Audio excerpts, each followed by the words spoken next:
It's on you. Hey, what's going on, everybody? We are here with Mindset Monday, and we're going to talk about something that we've never talked about in the past. Using that dark side motivation, using negative emotions to fuel things and fuel what you need to accomplish positively. So, with that being said, the easy example, right, is for me at least competing in competition. Okay, but I want Dave to lead off because I have three really good examples I'll get to after Dave discusses his what dark side motivation means to him. Yeah, man. I just, I just call it the dark side. You know what I mean? Like the motivation ordeal. It's, for me, like using that word on the end, it's like almost like you need it. I think that dark side's just a special place. For me, I might get a little psychotic on here and I don't really care. That's fine. So go cry in the corner if you don't like it. But, but for me, man, I've been that way my whole life. And it's never gone away as I've gotten older. I try to tame it. People will call you, hey man, you're so happy go lucky and all this stuff, and my goofy little personality. That's because most of the time it's like, I have this habit of like wanting to go all the time. And it's like, well, dude, I don't really want to bother with you. You know what I mean? Or maybe you probably don't want to bother with me, So it's like, and that's something that I struggle with. It's a terrible way to like look at certain things sometimes. But for me, man, that dark side is getting in that place. And you could even, you know, some might say it might be a little Al Bundy syndrome ish, but it's not, man. There's something I always thought that your whole life, if you have like these things that somebody tells you you can't do something or you're not good enough Yeah, or why don't we dig into that? Like, where do you draw the dark side motivation from? Right? dude, my life, man, my Give us whole life. examples. Give Well, us literally specifically. Give us sure, man. examples. Sure, man. It started in wrestling as a kid. Like you couldn't lose weight and beat this kid who was bigger than you. And then I did. And then, oh, well, then I lost like a big tournament. And it's like, dude, like, you know, you ain't all that good. I had an Olympian tell me that one time. I mean, now that I'm older, like a local, like, dude, I live in Wrestling Haven. You know what I mean? So it's like Eastern PA, dude, is like the fucking Mecca, right? So it's like, you get beat. I understand now that I'm older, like why he said that then. But as then, it's like you don't forget shit like that. I got cut a baseball once, and regretfully, I never went back out for it then because I was too stuck in my pride to do it.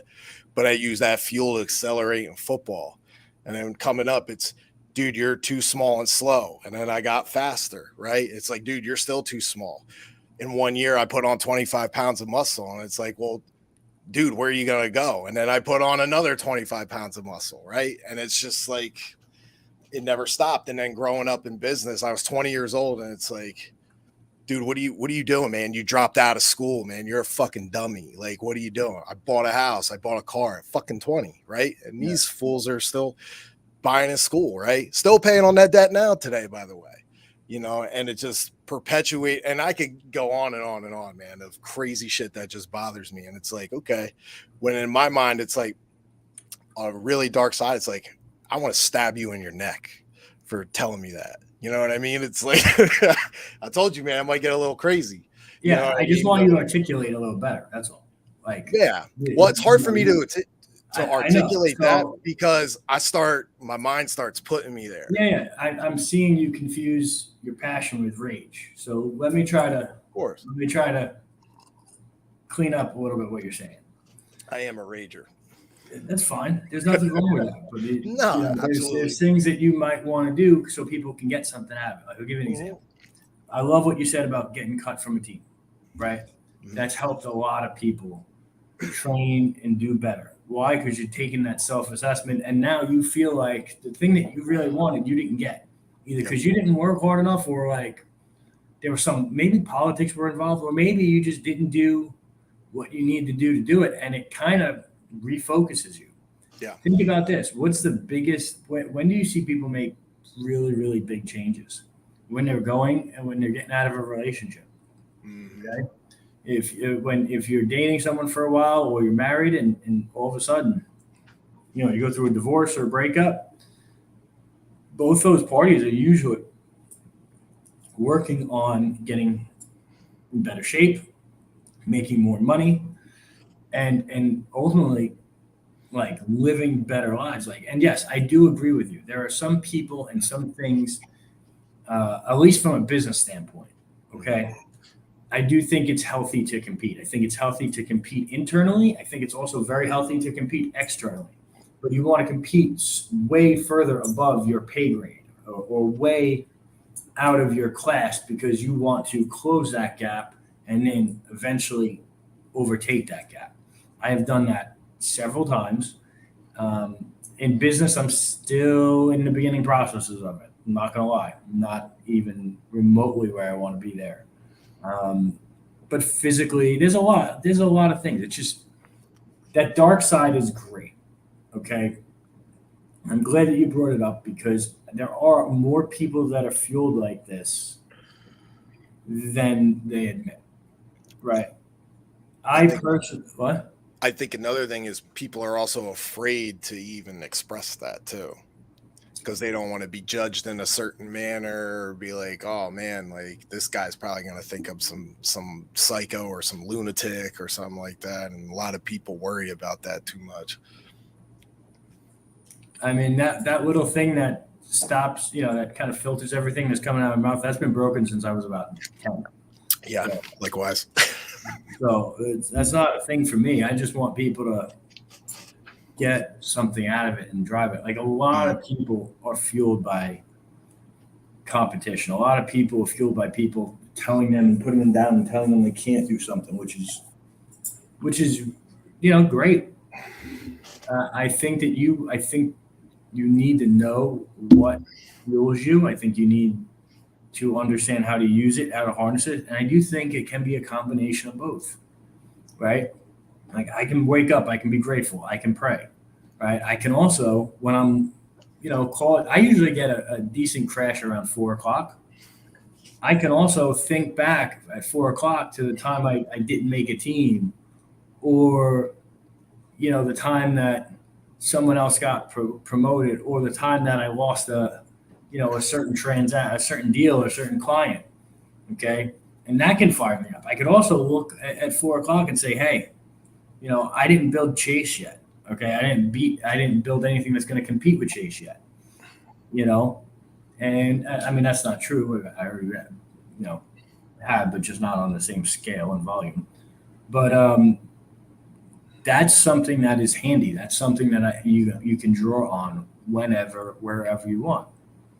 Like, is there, what particular things? Like, tell us a little bit more about how you use it. Do you use it when you're working out, when you feel like it? Are you positively motivated by things as well, or is it just that need to prove everyone else wrong and yourself right? Yeah, man. I mean, I'm definitely positively motivated by some things. I think you have to have that balance with that. You can't just be pissed off at the world all the time. You know what I mean? You're just going to give off bad energy, and people are going to sense that. It's something you do have to control in a certain manner. Sometimes I get a little whacked out. Like, you see me, I'm probably freaking sweating bullets because I'm like, I'm in that thought process now. But there's times like if I start struggling in a day where it's like, okay, if I'm getting a little off task or something just feels like it's just daunting me, right? Like, it's like, man, when is this going to end? I just stop, I think about it, I visualize some positive stuff. Then I think about, hey man, what are some things that have put you here? Or somebody saying, see, you're going to fail. That's it, man. You're gonna be back at square one. You're not gonna make the team. You're not gonna lead your team to the promised land. You're not pushing the standard. You know what I mean? And like, I'll snap back out of it real quick, and just get back in there. And sometimes too, I've had somebody tell me before. A really close friend of mine, and he's very good with the thought process. He's like, listen, man, he's like, don't get trapped into that. He's like, you start telling yourself certain things, and comparing and contrasting, you'll get that, like what you're asking. My answer to that was, I was like, that's not exactly what I'm thinking. At the end of the day, it's still me versus me. It's not me worried about anybody else or any of that. I'm using that to beat down the other side of me. I kind of look at it, it's like me as a mirror image, like laughing at me. You know what I'm saying? As crazy as it sounds, but and I look at it like that. From all that other fuel, it's like, all right, I'm going to smash that version of you right now. you know, but you got to have a balance in there, man, or else you're just going to lose your shit 24/7. Yeah. I think the gratitude and appreciation is pretty important. So I'm with you, brother. This is good. This is a different angle, different perspective. I like this. Amazing Mindset Monday. Guys, appreciate you. We will see you on Financial Fitness Friday. Be great, y'all. There we go. Like this, share it, send it to someone else that needs it.